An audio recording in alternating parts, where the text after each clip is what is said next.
সুলাইমান আলাইহিস সালাম চিঠি লিখিয়া দিছে। চিঠিটা লইয়া খুঁত পাখি এবার সেই রানী বিলকিসের দরবারে চলে গেল। রানী বিলকিস যেই রুমে থাকতো, রুমের সূর্যের দিকে একটা ছিদ্র ছিল। সেই ছিদ্র দিয়া যখন সূর্যের আলো আসতো, ওনার চেহারার মধ্যে যখন আলোটা পড়তো, উনি ঘুম থেকে উঠিয়া এবার সূর্যের দিকে দাঁড়াইয়া পূজা করত, সূর্য পূজা করত। এবার সেই হুদহুদ পাখি সেই ছিদ্র দিয়া ঢুকে আল্লাহর নবী সুলাইমান আলাইহিস সালামের এই চিঠিটা নিয়া এবার রানী বিলকিসের রুমের মধ্যে দিয়া যেন পায় সেই জায়গায় দিয়া উনি এবার বাইরে চলে এসে সেই ছিদ্রের মধ্যে এইভাবে পাকাগুলো দিল, যেন সূর্যের আলো যেন ভিতরে না ঢুকে, যেন সূর্য পূজা যেন না করে, সেইভাবে সুন্দরভাবে পাকাটা বিছাইয়া দিল। ওইদিকে রানী বিলকিস প্রতিদিন বলে সূর্যের আলো আসে, আজকে সূর্যের আলো কই? সেই সূর্যের আলো পেল না।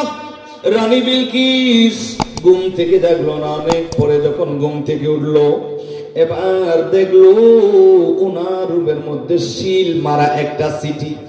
এই চিঠিটা নিয়ে খুললো, খোলার পরে দেখলেন এটা একটা বাদশাহ সুলাইমান আলাইহিস সালামের পক্ষ থেকে সূর্য পূজা গাছ পূজা বাদ দিয়া আল্লাহর ইবাদত করার জন্য দাওয়াত দিছে।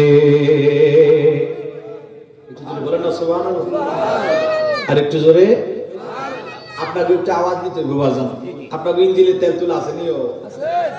তেল তুলা আছে না? আমি আসার সময় কিন্তু তেল দেখছি, কয়েক দেখছি কিতাব তাবারু আছে নিও?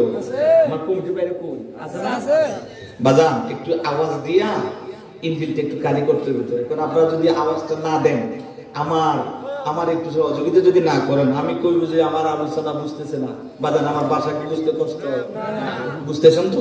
আল্লাহ কবুল করুক, আমিন বলুন। বাজান একটা আওয়াজ দিতে মনে কষ্ট নিয়ে না, আল্লাহ কবুল করুক, আমিন বলুন। আর একটু জোরে বলেন আমিন। নারে তাকবীর, নারে রিসালাত।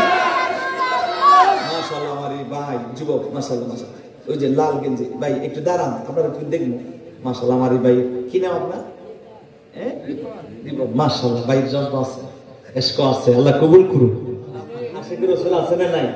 এই নাসির নগরের জমিন আশিক রাসূলদের জমিন ছিল বলে কি না? কষ্ট বাজা না না।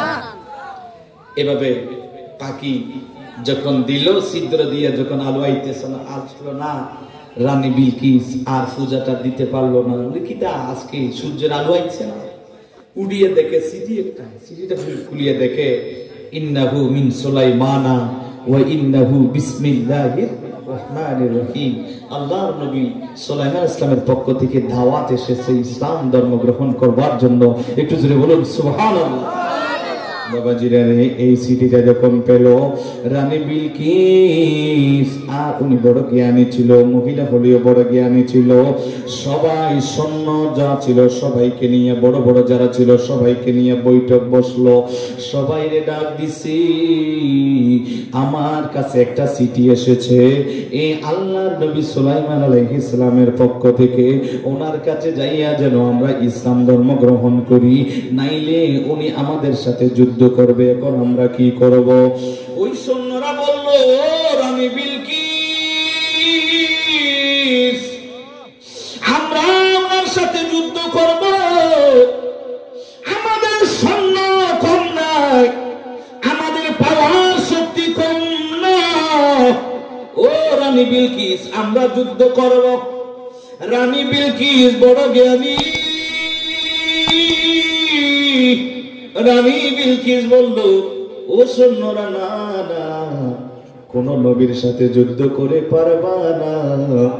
যদি বাদশা হয়, রাজা হয়, যুদ্ধ করে পারবা, আল্লাহর নবী হলে যুদ্ধ করে পারবা না।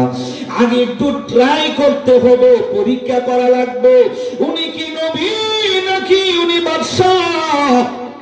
যদি বাদশা হয় যুদ্ধ করব, আর যদি যদি নবী হয় যুদ্ধ করব না।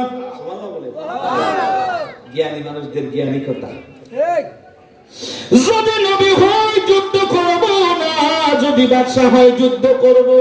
কারণ নবীদের সাথে যুদ্ধ করে পারবে না, নবীদের সাথে যুদ্ধ করে কেউ পারে নাই, সুতরাং আমরাও পারবো না। নবী হলে যুদ্ধ করব না, বাদশা হলে, রাজা হলে, নেতা হলে আমরা যুদ্ধ করব। বলে কি করব? বলে একটা কাজ করু, তিনি যদি নবী হয় প্রশ্নগুলোর উত্তর দিতে পারবে, যদি তিনি যদি বাদশা হয় তাহলে প্রশ্নগুলোর উত্তর দিতে পারবে না, পরীক্ষায় পাস করতে পারবে না। এবার সেই রানী বিলকিস কি করলো? মহিলাদেরকে পুরুষের পোশাক পরাইছে, পুরুষদেরকে মহিলার পোশাক পরাইছে। এবার এই ধরনের কিছু লোককে মহিলাদের পোশাক পুরুষকে পরাইয়া বলে যদি নবী হয় অবশ্যই চিনে ফেলবে, আর যদি বাদশা হয়, রাজা হয়, চিনতে পারবে না।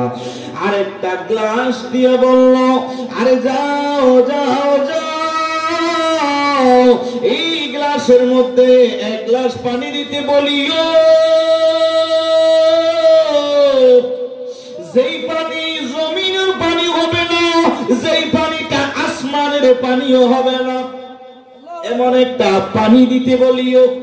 যদি তিনি নবী হয় তাহলে পানি দিতে পারবে, যদি বাদশা হয় তাইলে সে পারবে না। এইভাবে একটা গ্লাস দিলেন, সৈন্যদেরকে যাও। এবার কতগুলো বিশাল কতগুলো সৈন্য বাহিনী পালন করে দিছে। এবার সামান্যটুকু স্বর্ণ দিয়ে উপটকন দিয়ে পাঠাইয়া দিছে। এবার বললেন যাও সেই বাদশা সুলাইমান আলাইহিস সালামের কাছে যাও। সবাই পাঠাইয়া দিছে, সবাই যাইতেছে। আর বাদশা সুলাইমান আলাইহিস সালাম এইদিকে সবাই নিয়ে বৈঠক বসলো, বলল কি করা যায়। এবার হুদহুদ পাখি উড়ে এসে বাদশা সুলাইমান আলাইহিস সালামের কাছে চলে আসলো। পাখিটা এসে বলে দিয়েছে, ও বাদশা সুলাইমান আলাইহিস সালাম আপনার কাছে পাঠাইতেছে, আপনার কাছে স্বর্ণ নিয়ে পাঠাইতেছে। বলে কি পাঠাইতেছে? বলে সামান্য স্বর্ণ নিয়ে আপনার কাছে পাঠাইতেছে, কিছু নাস্তা পানি নিয়ে আপনার কাছে খাবার নিয়ে ওনারা আসতেছে। বাদশা সুলাইমান আলাইহিস সালাম জিনদেরকে অর্ডার দিল, ও জিনেরা তোমরা কই? জিনেরা বললেন, ও আল্লাহর নবী আমরা হাজির। বলে ও জিনেরা তোমরা কই? এই রাস্তা দিয়ে রানী বিলকিসের সৈন্যরা আসবে, সেই রাস্তাটা একটু স্বর্ণের রাস্তা বানায়া দাও। সুবহানাল্লাহ বলছেন না ভাই? উড়ুড়ি চলে যেতেছে, শেষ করে দেবো। আলোচনা চলবে তো? ধৈর্য ধারণ করে বসবেন তো? শেষ পর্যন্ত সবাই ধৈর্য ধারণ করে বসবেন, মনোযোগ পর্যন্ত সবাই থাকবেন। মাঝখানে কে কে চলে যাবেন হাত তুলেন।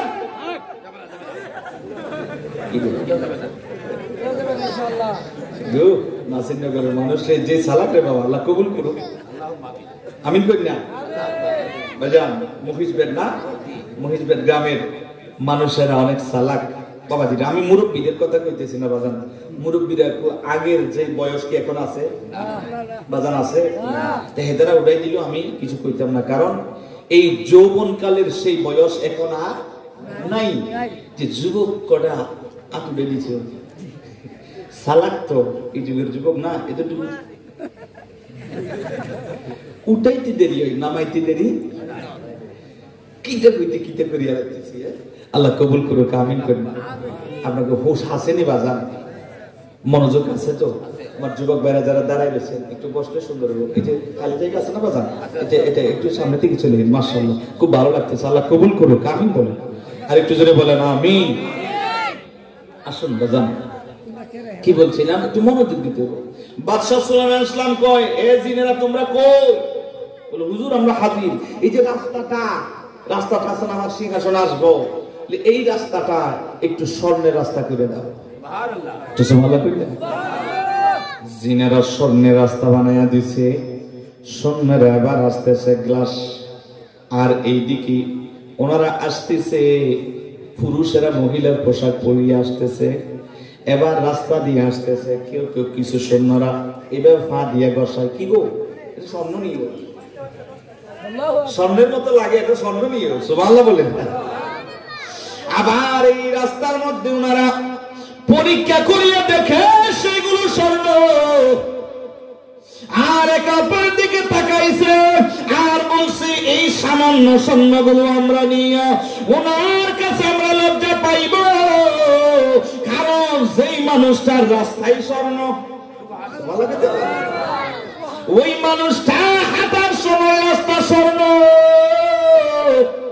সেই মানুষটার কাছে সামান্য স্বর্ণ নিয়ে আমরা বড় লজ্জিত হইব, এই স্বর্ণগুলো লইয়া আমরা বড় লজ্জিত হইব। জায়গার মধ্যে ওনারা 1 নম্বর ফিল, 2য় নম্বরে ওনারা আসতেছে, আস্তে আস্তে এবার আল্লাহর নবী সুলাইমান ইসলামের দরবারে আসলো। আসার পরই আল্লাহর নবী সুলাইমান আলাইহিস সালাম এবার ওনাদেরকে বললেন, আপনারা একটা কাজ করেন, সবাই আগে উযু করিয়ে নেন। এ মুরব্বী বাবা, ও যুবক, আল্লাহর নবী সুলাইমান আলাইহিস সালাম বললেন, দেখো সবাই আগে উযু করো। আর ওই দিকে উযু করতে যখন গেছে, হাত থেকে যখন জামাটা উঠাইছে আর বলছেন, আপনারা যারা মহিলা পুরুষের পোশাক পরেছেন এইদিকে যান, সুবহানাল্লাহ বলেন না, আর আপনারা যারা পুরুষ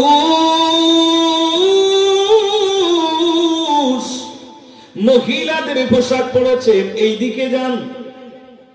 পার্থক্য করিয়া দিলেন। আল্লাহর নবী সাল্লাল্লাহু আলাইহি ওয়াসাল্লাম বললেন, দেখো আপনারা মহিলা হইয়া পুরুষের পোশাক পরছেন আর আপনারা পুরুষ হইয়া মহিলার পোশাক পরেছেন, যান যান আপনারা একটু চেঞ্জ হয়ে যান। প্রথমেই ওনারা এই কথা শোনার পরে একে অপরের দিকে তাকায়, বড় আশ্চর্য, কিরে আমরা যেটা চাইছিলাম সেটা তো হইল না, আল্লাহর নবী তো সত্যি সত্যি আমাদেরকে চিনে ফেললো, সুন্দর মেহমানদারি করলো, সুন্দরভাবে খাওয়াইলো। আল্লাহর নবী সুলাইমান আলাইহিস সালাম বললেন, আপনারা আপনাদের ওই রানী বিলকিসের কাছে যাও আর আল্লাহ রাব্বুল আলামিনের ইবাদত করার জন্য বলিও, মূর্তি পূজা সোজা করিও না, একমাত্র আল্লাহর ইবাদত করতে বলিও। সুবহানাল্লাহ বলেন। একজনে কয়, হুজুর রানী বিলকিস একটা গ্লাস দিছে, এই গ্লাসের মধ্যে কিছু পানি দেওয়ার জন্য কইছে, এই পানিগুলো জমিনের পানিও না আসমানের পানিও না, এমন কিছু পানি এই গ্লাসের মধ্যে দেওয়ার জন্য বলছে।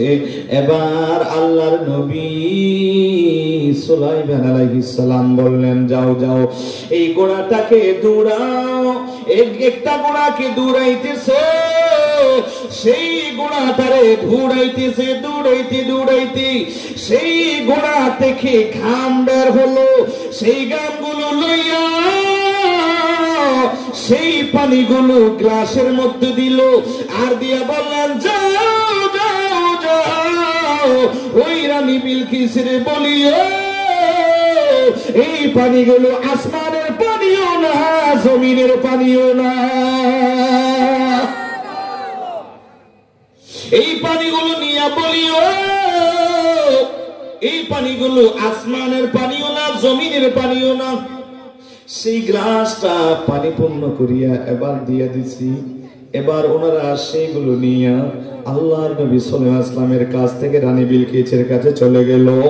রানী বিলকিসের কাছে যাইয়া রানী বিলকিস অপেক্ষা করতেছে, কি অবস্থা। সৈন্যরা যাইয়া বললেন, ও রানী বিলকিস, আপনার কথা যদি না মানিতাম আমরা সবাই তো আজকে ধ্বংস হয়ে যাইতাম। বলে, কি হয়েছে? স্বর্ণগুলো নিয়ে এসেছো কেন? ওই স্বর্ণগুলোকে আল্লাহর নবী নেয় নাই, উনি কি নেয় নাই? বলে, কিভাবে নিবে? যে আল্লাহর নবীর হাঁটার রাস্তা পর্যন্ত স্বর্ণ সামান্য স্বর্ণ আমাদের দিতে বড় লজ্জা হয়, সেজন্য আমরা দিই নাই। যেই রাজা যেই বাদশা রাস্তা পর্যন্ত স্বর্ণ, ওনাকে আমরা কিভাবে সামান্য স্বর্ণগুলো দিব, সেজন্য দিই নাই। এই জন্য আমরা এইগুলো নিয়ে চলে এসেছি। এবার আল্লাহর নবী সুলাইমান আলাইহিস সালামের সব ঘটনা বলল। এবার বললেন, দেখো এই পানিগুলো উনি দিয়েছে, এই পানিগুলো জমিনের পানিও না, আসমানের পানিও না। বলে কিভাবে দিল? বলে উনি একটা ঘোড়াকে দৌড়াইতেছে, দৌড়াইতে দৌড়াইতে ঘাম যেগুলো বের হলো, সেই ঘামগুলো লইয়া এই গ্লাসটা পূর্ণ করে দিয়েছে। আর রানী বিলকিস বুঝতে পেরেছে তিনি একজন আল্লাহর নবী। সুবহানাল্লাহ। ও নাসির নগরীর ও যুবক, আর আল্লাহর নবী সুলাইমান আলাইহিস সালামের কথাগুলো শুনিয়া আর রানী বিলকিস বললেন, দেখো তিনি কি বলেছে। বলে ওনার কাছে যাইতে বলেছে, আর ইসলাম ধর্ম একটু কবুল করবার জন্য বলেছে, মূর্তি পূজা বাস পূজা ছেড়ে দিতে বলেছে, আর আর আল্লাহ রাব্বুল আলামিনকে বিশ্বাস করার জন্য বলেছে। এবার এই কথাগুলো যখন বলল, রানী বিলকিস রাজি হয়ে গেছে। বললেন, ঠিক আছে, অবশ্যই অবশ্যই যাইতে হবে। ওনার সাথে যুদ্ধ করে পারবো না, কারণ তিনি হলেন আল্লাহর একজন নবী। আল্লাহর নবীদের সাথে যুদ্ধ করে পারে না, আল্লাহর নবীদের সাথে যুদ্ধ করে পারে না। রাজা বাদশাদের সাথে পারে, নবীদের সাথে পারে না। একটু প্রিপারেশন নাও, ওনার কাছে যাইতে হবে, ওনার সাথে যুদ্ধ করা লাগবে না, ওনার কাছে যাইতে হবে। এবার রানী বিলকিস সৈন্যগুলোদেরকে নিয়ে এবার চলে আসার জন্য যখন রেডি হচ্ছে, এইদিকে বাদশা সুলাইমান আলাইহিস সালাম সবাইরে নিয়ে বসলো। সবাইরে নিয়ে বসলো। বসার পরে বললেন, আমি আপনাদেরকে ডেকেছি একটা কারণে। বলে কি জন্য? বলে আমি আপনাদেরকে ডেকেছি এই জন্য, রানী বিলকিস আসতেছে, সেই রানী বিলকিসের সিংহাসনটা খেয়ে আমার এখানে এনে দিতে পারবা। সুবহানাল্লাহ বলেন। 60 গজ আর 80 গজ, প্রস্থ 60 গজ আর দৈর্ঘ্য 80 গজ, বিশাল বড় একটা সিংহাসন কে এনে দিতে পারবা আমার এখানে? জিন একটা দাঁড়াইছে, জিন। সেই জিনটা কয়, ও বাদশা সুলাইমান আলাইহিস সালাম, আমি পারবো। সুবহানাল্লাহ কইতেন না? বলে সময় কতক্ষণ? বলে এই সভাটা শেষ হওয়ার আগেই, এই সভাটা যখন শেষ হবে, ওই সিংহাসন আমি আপনার এখানে এনে দিতে পারবো। বাদশা সুলাইমান আলাইহিস সালাম বললেন, না, হবে না, আরো অনেক আগে কে এনে দিতে পারবা। সুবহানাল্লাহ বলেন। জিন পিল হয়ে গেছে, জিন বলে আমি পারবো না। এবার মানুষ একজন দাঁড়াইছে। মানুষের ক্ষমতা আসেনিও, আসেনি বাজার। মানুষ একজন দাঁড়াইছে। কোরআন শরীফের তাফসীরের কথা বলছি বাবা। ওনার নাম আসিফ ইবনে বরকিয়াস। ঠিক আছে নি বাবা? আসিফ দাঁড়াইছে, বলে হুজুর আমি পারবো। সুলাইমান আলাইহিস সালাম বললেন, সময় কতক্ষণ? বলে হুজুর সময় হইল, আপনি চক্ষুটা বন্ধ করবেন। এই চক্ষুটা খোলার আগে আমি আপনার ডান পাশে আপনার সিংহাসন থাকবে, বাম পাশে রানী বিলকিসের সিংহাসনটা এনে দিতে পারবো। ও মুরব্বী বাবারা, ও যুবক, সুলাইমান আলাইহিস সালামের একজন উম্মত, আল্লাহর একজন ওলি।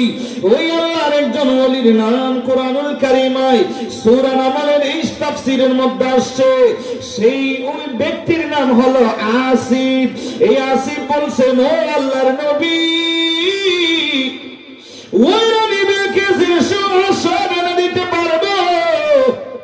সময় হলো, চোখ বন্ধ করবেন।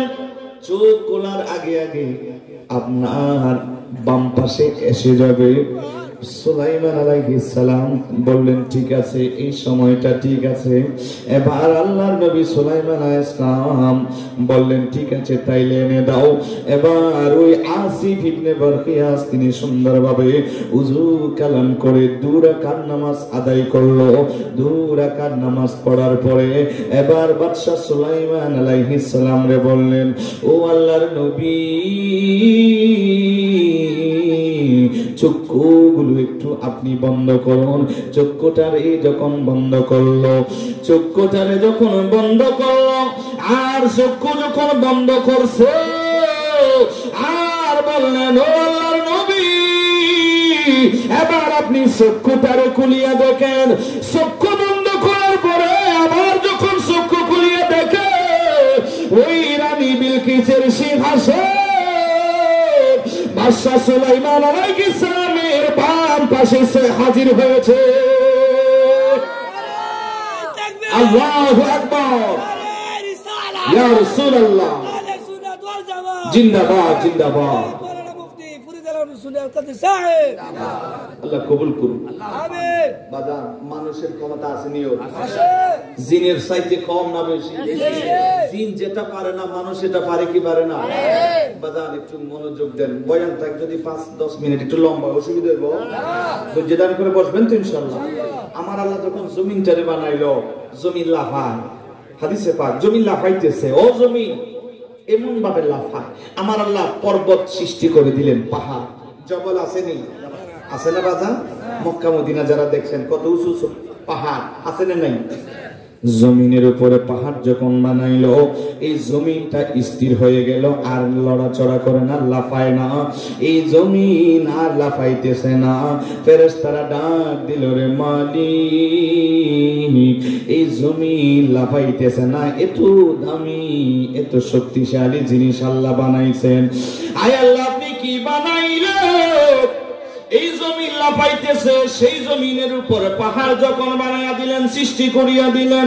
আয় আল্লাহ, এই জমিন স্থির,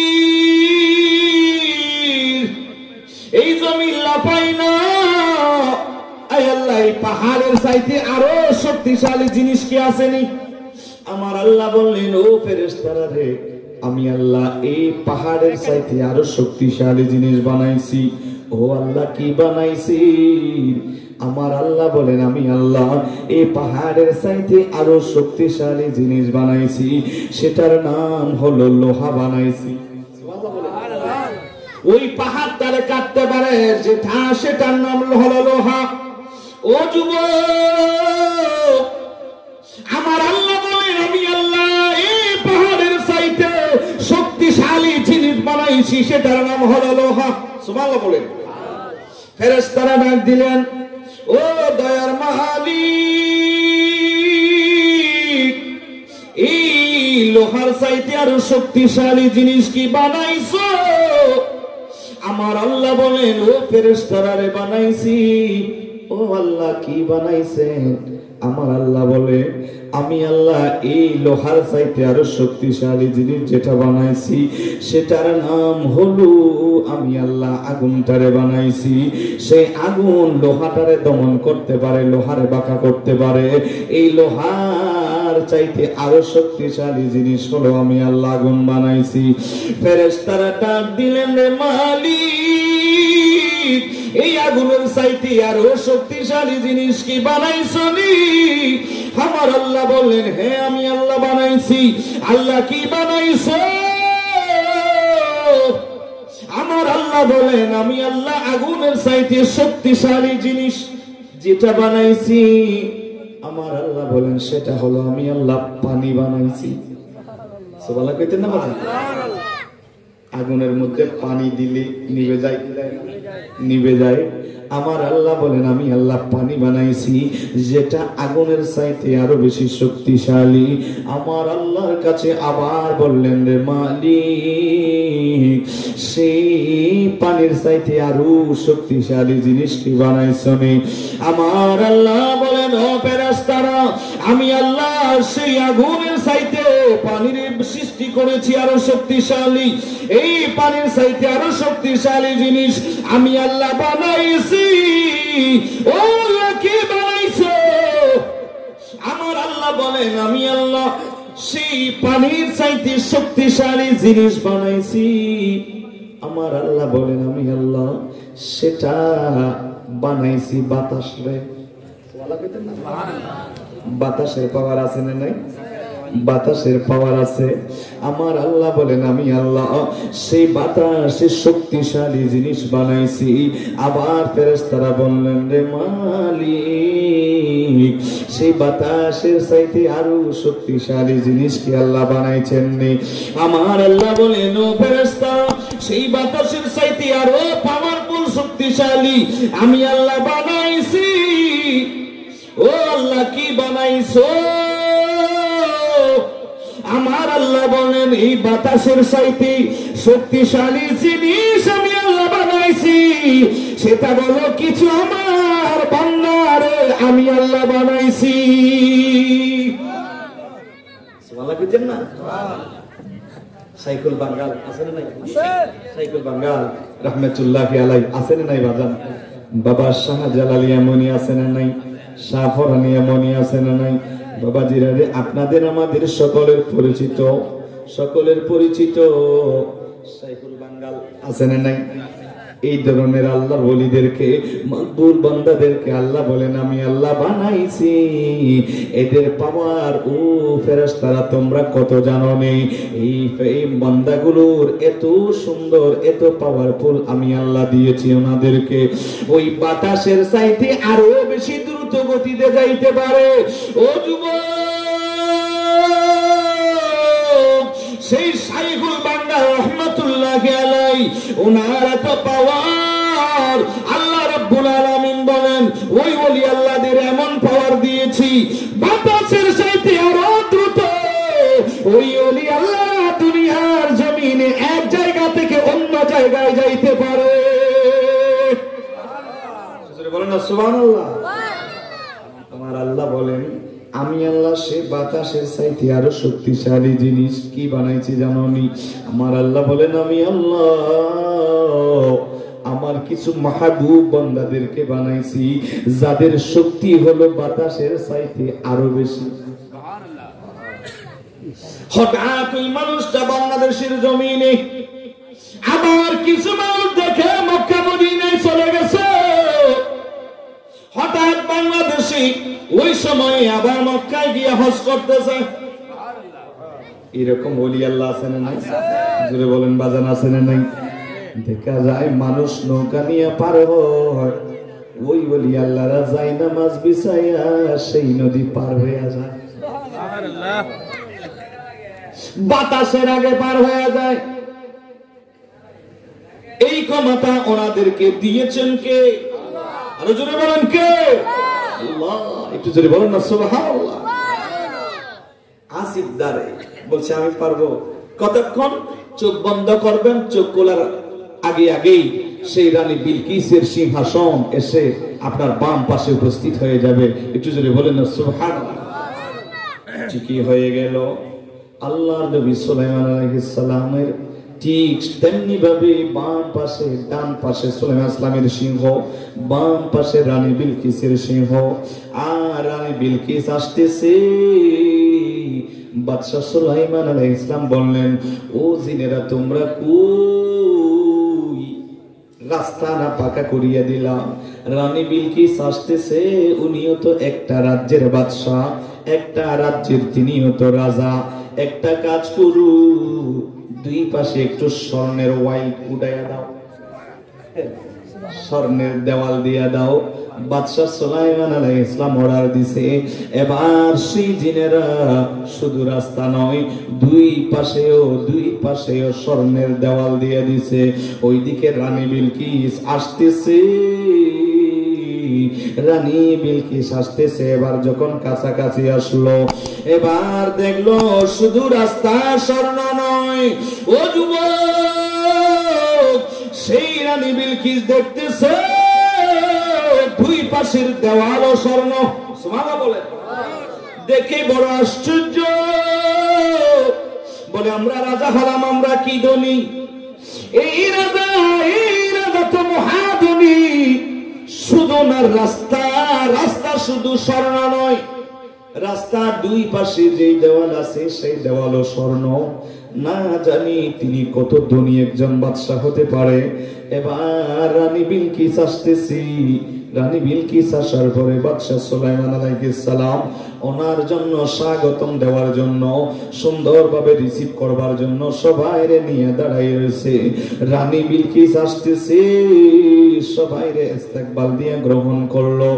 গ্রহণ করার পরে বাদশা সুলাইমান ইসলাম এবার দেখায়া দিলেন। ও রানী বিলকিস দেখেন, এই সিংহাসনটা একটু দেখেন। ওনার সিংহাসন দেখা দিছে।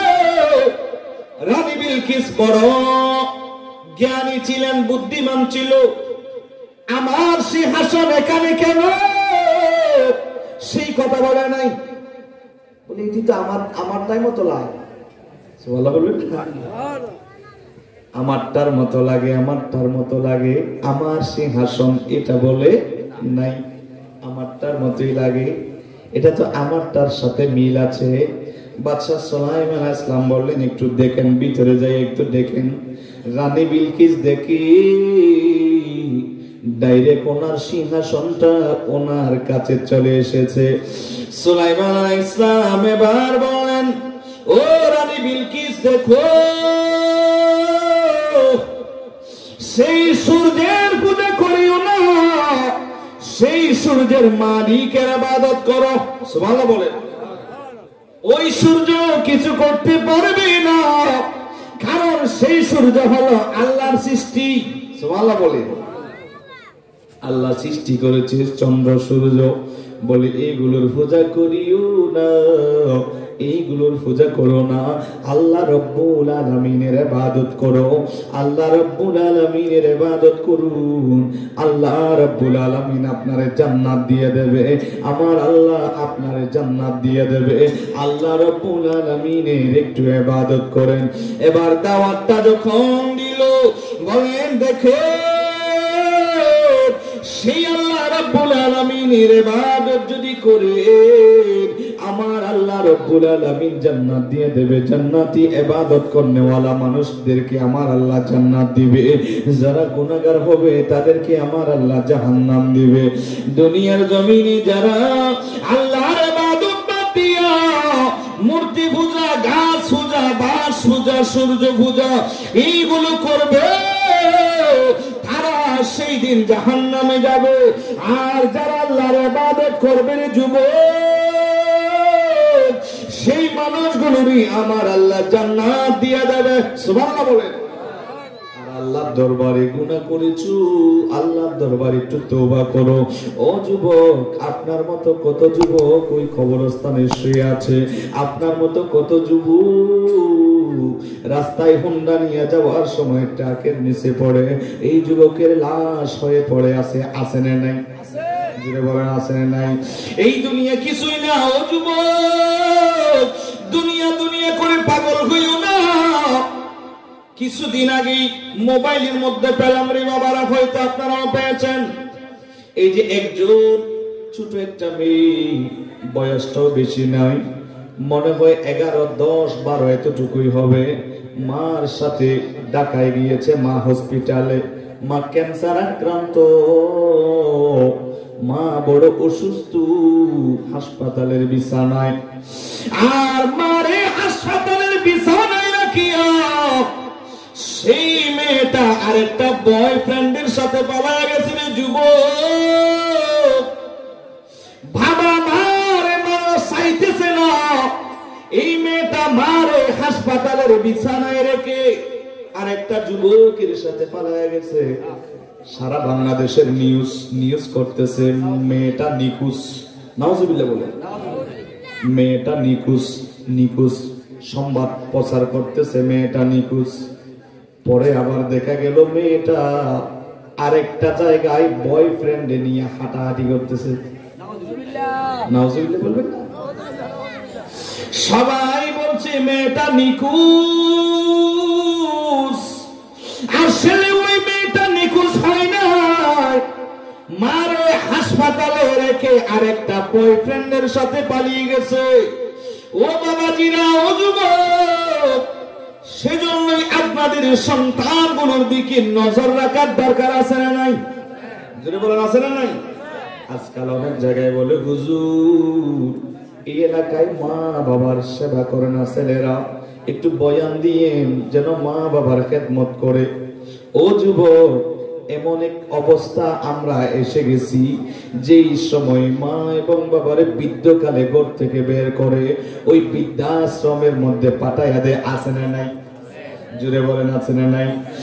শুধু তাই নয় বাবারা, গভীর মনোযোগ, একটা হাদিস শুনুন, গভীর মনোযোগ। আমার নবীজির সাহাবী,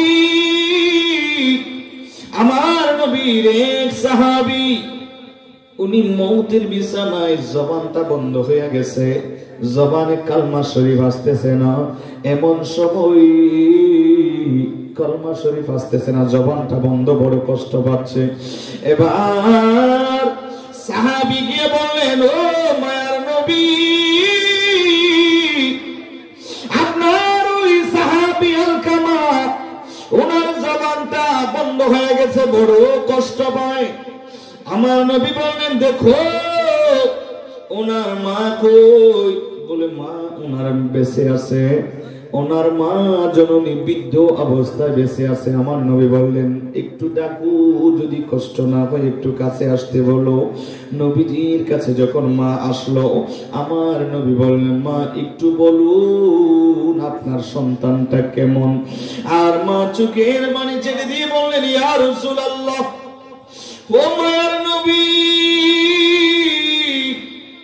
আমার সন্তান নামাজ দুয়ায় ভালো, আমার সন্তান যাকাত তাসবিহ তাহলিল সব দিয়া ভালো, একটা মাত্র কারাত আমার ছেলেটা বড় কষ্ট পায়। আমার ছেলেটা, আমি মার কথা শুনি না, বারবার ওনার বউয়ের কথা শুনে আমি মারে কষ্ট দিই। ও মুরব্বী বাবারা, ও যুবক, উনি বললেন, ইয়া রাসূলুল্লাহ, সবকিছু ঠিক আছে, ওই আমার সন্তানটা আমার কথাটা শুনতে চায় না, বারবার বউয়ের কথা শুনে আমারে কষ্ট দেয়। এই ধরনের যুবক আমাদের দেশে আছে না নাই?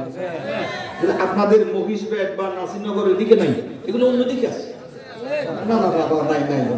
কালকে আবার আমি যখন চলে যাবো, আবার বসে বসে আমার গালাগালি করবো, বাবা আমি কই দেখতাম না, আমি কইতেছি আপনারা ভালো। আল্লাহ কবুল করুক, আমিন বলেন। এই ধরনের ছেলে আছে না নাই? বাবা মা বৃদ্ধ হইয়া গেছে, এখন আর ভালো লাগে না, ঘর থেকে বাইর করে দিতে চায়। আসেনিও? এখন চেহারাটা সুন্দর নাই, পকেট থেকে টাকা দিতে পারে না, এখন আর বাবা মা ভালো না। ও যুবক, গভীর মনোযোগ। আমার নবী বললেন, মা একটু বলো। বলি, ইয়া রাসূলুল্লাহ, আমার কথাটা শুনে না, বউয়ের কথা শুনে শুনে আমার কষ্ট দে। আমার নবী বললেন, ও সাহাবীরা, যাও যাও, জঙ্গল থেকে কাঠ আনো, কাঠ আনিয়া দাও দাও করে আগুন জ্বালাও।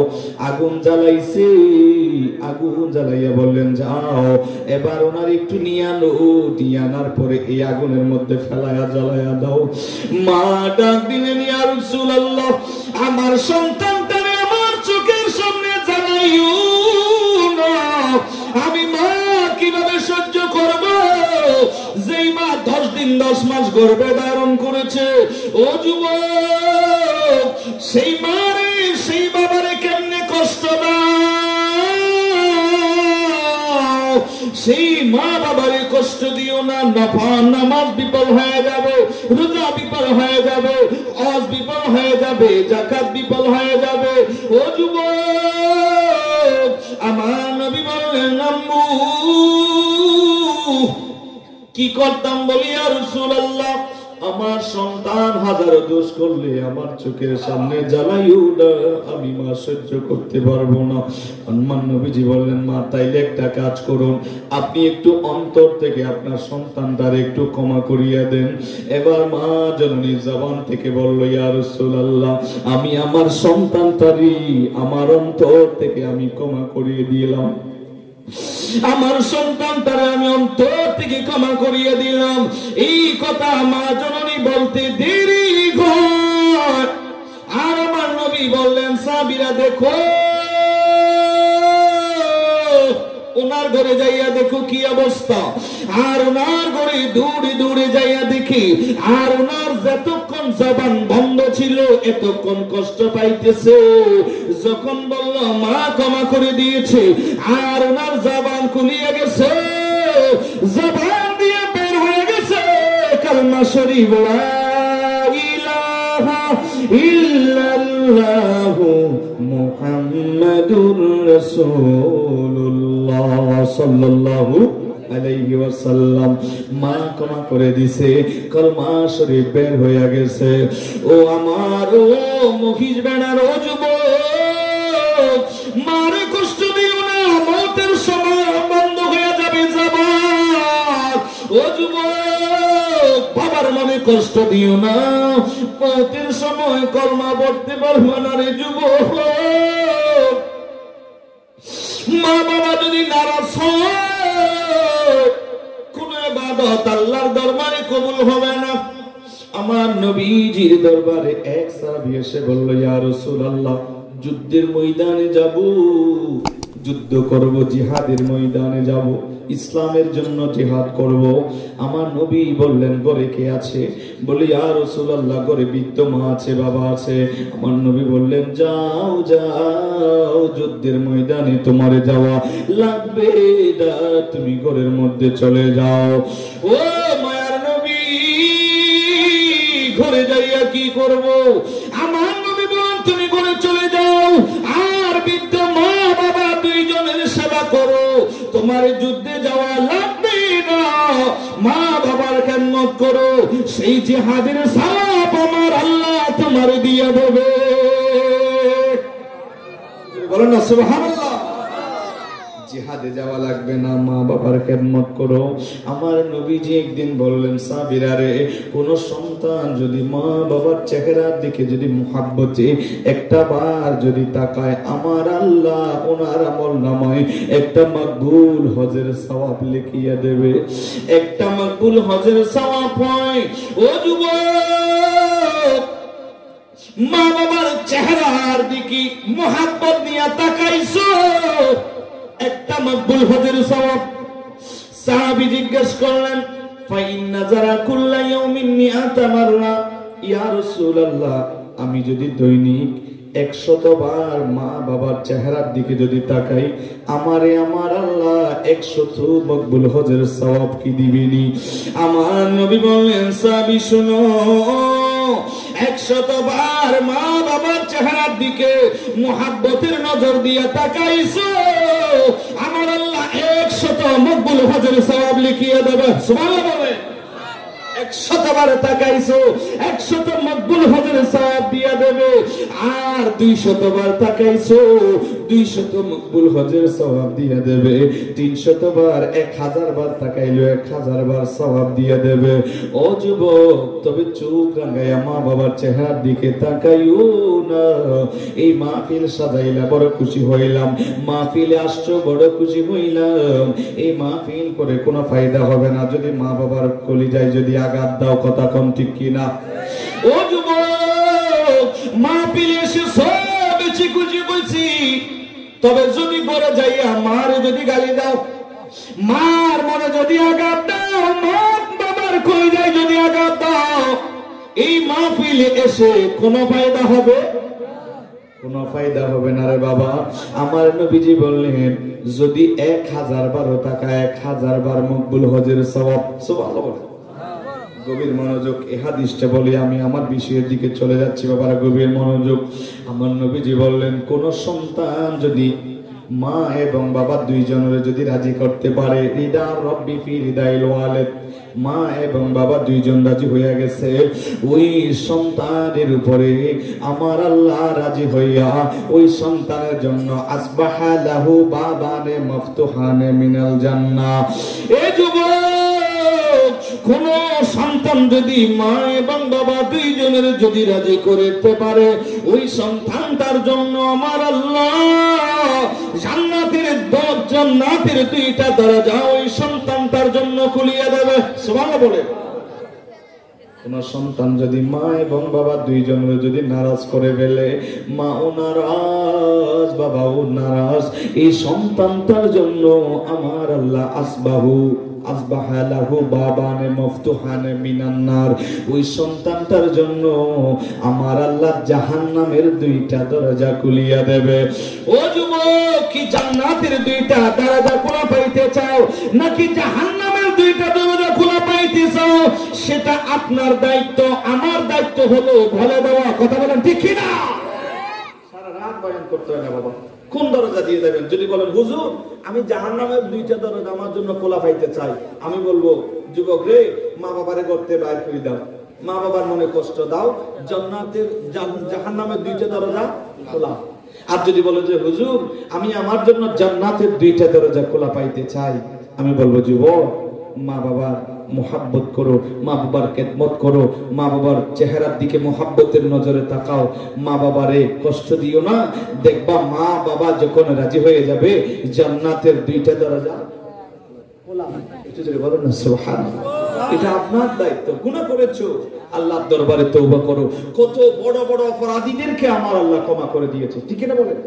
একদিন ফারুক আজম হেঁটে যাচ্ছিলেন, এক যুবক কাঁদতেছে, নতুন মুসলমান হয়েছে, বলে এভাবে কাঁদলো কার?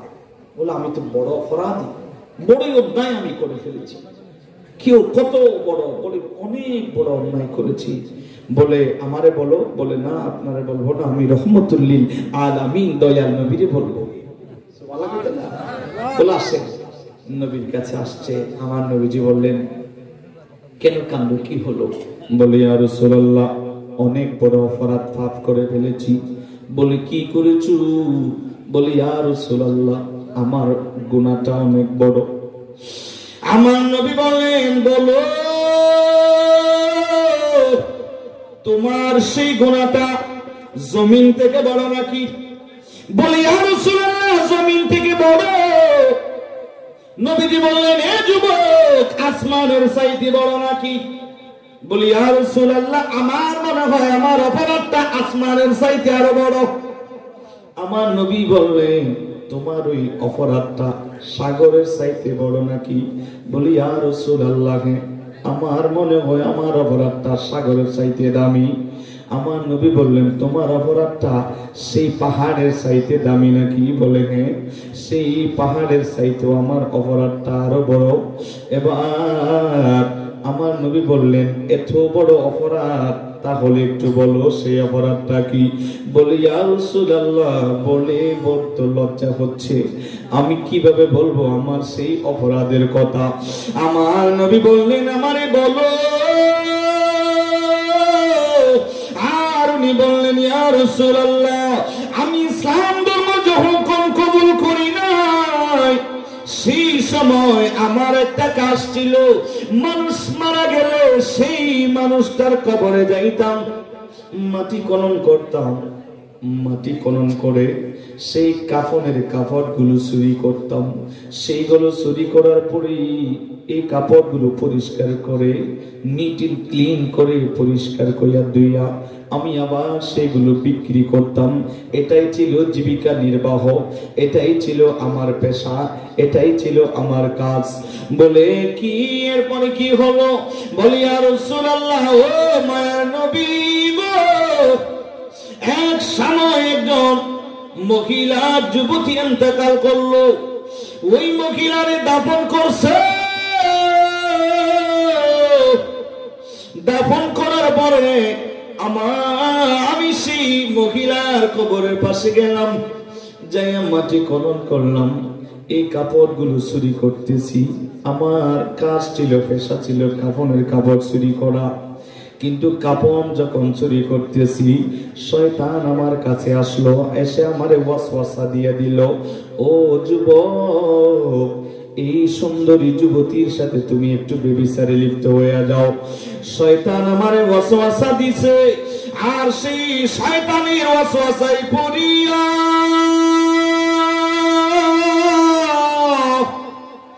ওই মহিলার সাথে ব্যভিচারের মধ্যে আমি লিপ্ত হয়ে গেলাম।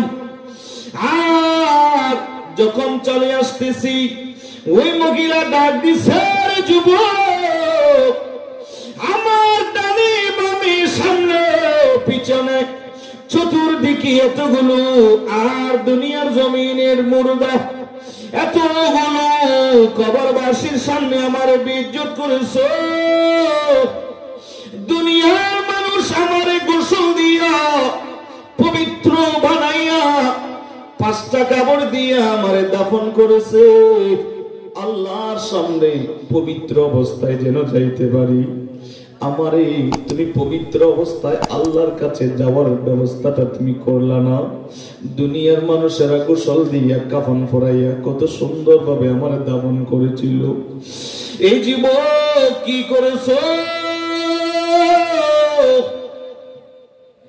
আমার কেন বেইজ্জতি করেছো? কেন এতগুলো লাশের সামনে কেন তুমি আমার সাথে বিবিচার করেছো? আর আমারে আল্লাহর কাছে পবিত্র অবস্থায় যাইতে তুমি দিলে না। এইভাবে মহিলাটা চিৎকার মারছি, কিন্তু একা একা এরপরে আমি থাকতে পারি না। কোথাও গেলে সেই মহিলাটার কণ্ঠ আমার বাজে। সেই মহিলাটা এখনো পর্যন্ত আমারে পিছনে পিছনে বলে, যুবক কেন তুমি আমারে বেইজ্জতি কেন করেছো? কেন তুমি আমারে নাফাকি করে দিলা এইভাবে? ভাই এই অপরাধ আমারে কি আমার আল্লাহ মাফ করবেনি? নবীজি ডাক দিছে, যুবক যাও যাও যাও, আমার সামনে থেকে সরে যাও, বদদুয়া নিও না, তাড়াতাড়ি সামনে থেকে চলে যাও। তোমার মতো ব্যক্তি আমার সামনে তাকিও না। যাও যাও, সরে যাও, সরে যাও, তাড়াতাড়ি আমার সামনে থেকে সরে যাও, সরে যাও, সরে যাও। নবীজি বলছে, যতক্ষণ আমার আল্লাহ ওহী নাযিল করবে না, তোমারে ক্ষমা করে দিয়েছে আমার আল্লাহ যতক্ষণ বলবে না, ততক্ষণ পর্যন্ত তুমি আমার সামনে আর আসিও না। চলে যাও, চলে যাও। আমার নবী বললেন, দূরে চলে যাও, চোখের সামনে থেকে চলে যাও। এবার এই যুবকটা চলে গেল, দূরে চলে গেল, জঙ্গলে পাহাড়ের দিকে চলে গেল। গুহার ভিতরে ঢুকে চোখের পানি ছেড়ে ছেড়ে কান্দে, রে মালিক, আমার জন্য দুনিয়ার সব দরজা কি বন্ধ? আমার জন্য কি কোনো দরজা খোলা নাই? কোন দরজা কি আমি খোলা পাবো না? এইভাবে ওই যুবক কাঁদতেছে। আর এমন সময় একদিন, 2 দিন, 3 দিন যাইতে যাইতে 40 দিন যখন হয়েছে, আমার আল্লাহ জিবরাইলের মাধ্যমে ওহী নাযিল করেন। আর আমার নবীরে বললেন, ও মায়ার নবী, ওই যুবক একটু ডেকে বলিয়া দাও, ওই যুবকের কান্না চোখের পানি আল্লাহর দরবারে কবুল হয়েছে। আমার আল্লাহ ওই যুবকের ক্ষমা করে দিয়েছে। সুবহানাল্লাহ বলেন না? ও নাসিরনগরের মুখিদ বেড়ার যুবক, আমার আল্লাহ রাব্বুল আলামিন ওই ধরনের মানুষটারও আমার আল্লাহ ক্ষমা করিয়া দে। আর গুনাহ করেছো, আল্লাহর দরবারে একটু তওবা করো, আল্লাহর দরবারে একটু গুনাহ ক্ষমা চাও, আমার আল্লাহর দরবারে সিজদায় পড়ে একটু কান্দু, দেখবা আমার আল্লাহ আপনারও ক্ষমা করিয়া দেবে। আল্লাহ রাব্বুল আলামিন আপনারও ক্ষমা করিয়া দেবে। ও যুবক, সেজন্য আল্লাহ রাব্বুল আলামিনের দরবারে যাওয়ার আগে দুনিয়ার জমিন থেকে ঈমান এবং আমল এইগুলোকে নিয়ে নাও। দুনিয়ার জমিনে টাকা জোগাড় করেছো আর সুন্দর ঘর বানাইছো। ও যুবক, ও মুরব্বী বাবারা, ও পর্দা অন্তরালের আম্মু, টাকা পয়সা, ধন দৌলত, বাড়ি গাড়ি এগুলো কবরে যাবে না। হুজুর, কবরে কি যাবে? কবরে যাবে হলো আপনার ঈমান এবং আমল। কথা বলেন ঠিক কিনা? কবরে যাবে আপনার ঈমান এবং আমল। সেজন্য রে যুবক, কথা বাড়াবো না। আমার বাবাজিরা, প্রত্যেকের কদমে হাত রেখে বলবো, ওই কবরে যাওয়ার আগে ঈমান এবং আমল নিয়ে যাও। আজ বিদেশের জমিনে যায় বিশাল বড় একটা লগেজ নিয়ে যায়। ও যুবক, একটু ভাবুন অন্ধকার কবরে কি নিয়ে যাইবা, একটু ভাবুন কবরের মধ্যে কি আপনার সঙ্গী হবে, কি নিয়ে কবরের মধ্যে যাইবেন, একটু করে ভাববেন। কারণ ওই কবরে আপনার সঙ্গে কেউ যাবে না, যেই জিনিসটা যাবে সেটা হলো আপনার ঈমান এবং আমল। কথা বলেন ঠিক নেবে ঠিক? তিনি শুনছিলেন রানী বিলকিসের ওনার পায়ে একটু বেশি ক্যাশ, তো সেটা দেখবার জন্য ওয়াশেস একটু বসে দিচ্ছি, তো রানী বিলকিসের জন্য একটা নিচে পুকুর দিলেন, উপরে আয়না ফিটিং করে দিলেন। উনি যখন সেই দিকে হাঁটবে, উনি মনে করবে যে পানি, পানি মনে করে যখন ওনার কাপড়টা একটু করে তুলবে, তখন সে দেখবে যে ওনার পায়ের মধ্যে ক্যাশ আছে কিনা। হ্যাঁ, এটা দেখবে, কারণ এটা শরীয়তে নাজায়েজ নয়। এটা হলো আপনার কাউকে যদি বিবাহ করতে হয়, তো যে বিবাহ করবে সে দেখতে পারবে কিনা, অন্য কেউ না, সে দেখতে পারবে। এটা শরীয়তে জায়েজ আছে, যে বিবাহ করবে সে ওনাকে দেখতে পারবে। তো তিনি দেখলেন যে রানী বিলকিসের সে ক্যাশ কতটুকু আছে সেটা দেখবার জন্য তিনি দেখেছিলেন, আর দেখলেন যে বেশি না, ক্যাশ বেশি না। ক্যাশ থাকলে এমনি মানুষ একটু ভাগ্যবান হয়, তো বেশি না।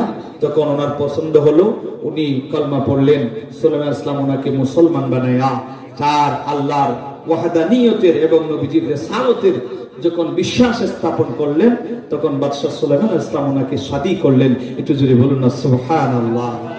আল্লাহ পাক রব্বুল আলামিন আমাদেরকে সেই বাদশা সুলাইমান ইসলামের উসিলায় আল্লাহ আমাদেরকে ক্ষমা করুন। একটু জোরে